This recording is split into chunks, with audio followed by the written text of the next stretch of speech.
Allah Azza wa Jalla nous dit dans le Coran, Bismillahir Rahmanir Rahim, Minal mu'minina rijal, sadaqu ma'ahadullah alayh.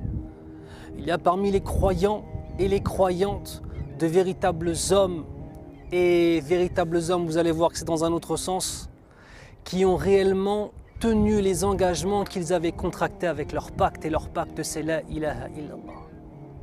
Pour illustrer ce verset, on ne va non pas parler d'un rajoul dans son genre, mais d'un rajoul dans le sens du verset pour une femme.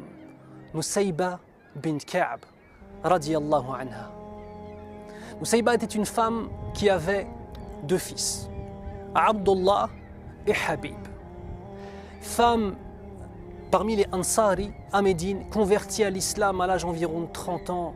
Elle aimait rester à écouter les enseignements du prophète sallallahu alayhi wa sallam et rentrer parfaitement, incha'Allah, dans le hadith lorsque le Nabi sallallahu alayhi wa sallam nous dit La yu'minu ahadukum hatta akuna ahabba ilayhi min walidi wa waladihi wa nasi ajma'in. Vous ne serez de véritables croyants que lorsque vous m'aimerez encore plus que vos pères, que vos parents, que vos enfants et que l'humanité tout entière. Arrive la bataille de Uhud à Médine. Arrive la bataille de Uhud à Médine. Le prophète sallallahu alayhi wa sallam, comme vous le savez, se retrouve encerclé par les soldats qui étaient avec Khalid ibn Walid, radiyallahu anhu, qui à cette époque n'était pas encore un sahabi, et il est frappé au visage. Voyant cela, Nusayba radiyallahu anha, qui était là pour soigner les hommes, court, saisit une épée, saisit un arc, écoutez bien, et elle-même défend le prophète sallallahu alayhi wa sallam. Tantôt tirant des flèches pour éloigner les gens, tantôt jouant de l'épée afin d'éloigner les hommes qui en voulaient à la vie du prophète sallallahu alayhi wa sallam, jusqu'au moment où elle prit un coup d'épée sur l'épaule et tomba évanouie. Comme vous connaissez le reste de l'histoire, on ne va pas trop s'étaler. Que se passe-t-il? Elle se réveille après la bataille, d'accord? Première des choses qu'elle fait. Attention, dans la bataille, il y a son mari et ses deux fils qui ont fait la guerre. Son mari et ses deux fils sont là. Qu'est-ce qu'elle dit? Où est le prophète d'Allah? Il dit, il va bien. Où est le prophète d'Allah? Il va bien. Je veux le voir. Mais tes fils, ton père sont là, ton mari sont là, ne t'inquiète pas. Je veux voir le prophète d'Allah. Jusqu'au moment de se lever et d'aller voir de ses propres yeux que le prophète d'Allah sallallahu alayhi wa sallam allait bien, n'était pas mort, n'était pas réellement blessé. Regardez l'amour. Puis le temps passe et Allah Azza wa Jal décide de rappeler le prophète sallallahu alayhi wa sallam à lui.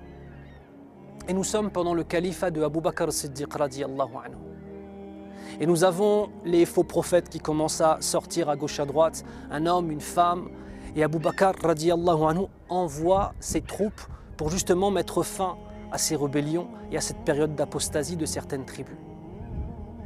Les deux fils de Nusayba participent à la bataille et Habib est capturé, torturé, jusqu'à temps qu'il désavoue l'islam, mais il ne cède pas.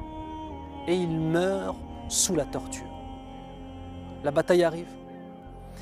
Et le but est de tuer Moussaïlima, qui lui est le faux prophète. Elle dit à son fils, Abdallah, c'est ta mission. Elle participe à la bataille et on lui coupe le bras droit. Ayant le bras coupé, elle appelle son fils et elle lui dit, venge ton frère, il faut que tu t'occupes de Moussaïlima. Il se fraye un chemin et il arrive à lui donner un coup d'épée qui sera le coup de grâce. En vérité, plusieurs sahaba ont participé à cette chose-là et plusieurs ont donné le coup de grâce en même temps. Walhamdulillah. Cette femme, c'était pas simplement une femme de caractère. C'était pas simplement une femme qui avait un vécu qui lui a apporté cela. C'est une femme dont les actions étaient motivées par un dogme profond et par l'amour d'Allah et de son prophète sallallahu alayhi wa sallam avant toute chose. Vous savez, minal mu'minina rijal, il y a parmi les croyants de véritables hommes. Eh bien, je peux vous dire, mes frères, que nous, on est bien malins à faire les hommes soi-disant forts. Quand on voit le travail que font les sœurs dans la communauté, et je vous le dis, Je préfère 100 fois travailler avec des sœurs qu'avec des frères, tabarakallah. Les sœurs sont sérieuses, les sœurs sont investies, les sœurs donnent de leur temps, les sœurs donnent de leur personne, de leur énergie et de leur bien, tabarakallah. Et je crois qu'on est arrivé à une époque où les vrais rijals de cette communauté, c'est nos sœurs. Parce que nos sœurs, c'est le futur, mes frères. Wallahi, wallahi, tabarakallah. Alors l'action, mon frère, et c'est pour toi spécifiquement, mon frère, l'action, ça va être d'avoir conscience que tu as en face de toi ton épouse, mashallah, et que cette épouse, elle est extraordinaire. À se diviser en 100, à faire 1 million de tâches en même temps, juste pourquoi? Pour pouvoir s'acquitter de ses missions. Nos femmes élèvent nos enfants, nos femmes s'occupent de nous, nos femmes, tabarakallah, sont actives dans la communauté musulmane. Nos femmes sont les héros d'aujourd'hui, wallahi mes frères. Et tous ceux qui travaillent dans le milieu associatif, tous ceux qui travaillent dans les instituts savent exactement de quoi je parle.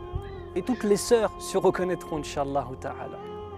Il était important pour moi de ramener aussi l'histoire d'une sahabiya et ne pas ramener uniquement des histoires d'hommes. Parce que franchement, les sœurs, masha'Allah, vous êtes au top. Continuez à être comme ça, vous nous inspirez et nous, ça nous pousse à être meilleurs aussi, Inch'Allah. Allahu hibbukum fillah jami'an. L'action, c'est donc que tu regardes ton épouse et que tu aies conscience de la chance d'être avec une femme, mashallah, si investie pour la communauté. Et si elle ne l'est pas, motive-la. Montre-lui cette vidéo, peut-être que ça portera ses fruits. Et toi, ma sœur, si ton mari oublie de te remercier, montre-lui cette vidéo. Peut-être qu'il va s'en rappeler.